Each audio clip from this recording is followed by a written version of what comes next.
طبیب یک دهه پاکستانی مسئول سرایت ویچ سپید ارزیابی می شود.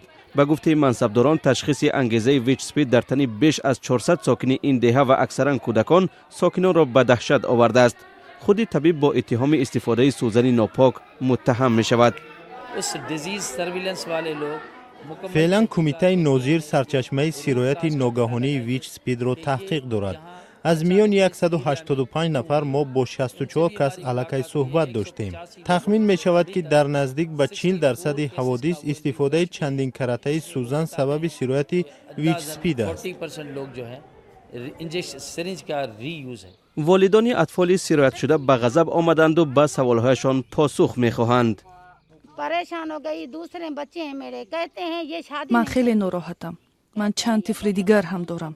مردم میگویند آنها در آینده نمیتوانند عائله دار شوند زیرا انگیزه سپید به کودکانشان انتقال مییابد. من 5 طفل دیگر دارم. نمیدونم چیکار کنم.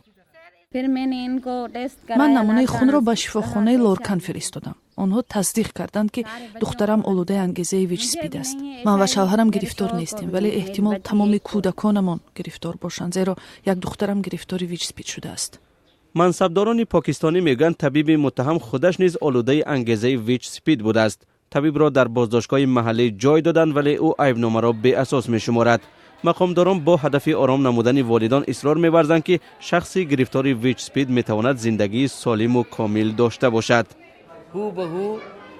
اگر فرد گرفتار دائما دواها را استعمال کند امکان دارد مثل بیمار قند و یا فشار خون زندگی آسوده داشته باشد.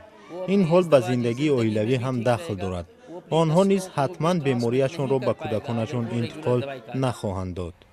کارشناسان از اوج سرایت ویچ سپید در پاکستان نگرانند. آنها وضع ناسالم سانیتری و تجربه ناکافی را سببگار چنین حال مینامند. به گفته آنها بعضی از طبیبان با مقصد کاهش خراجات یک سوزن را چندین دفعه استفاده میبرند.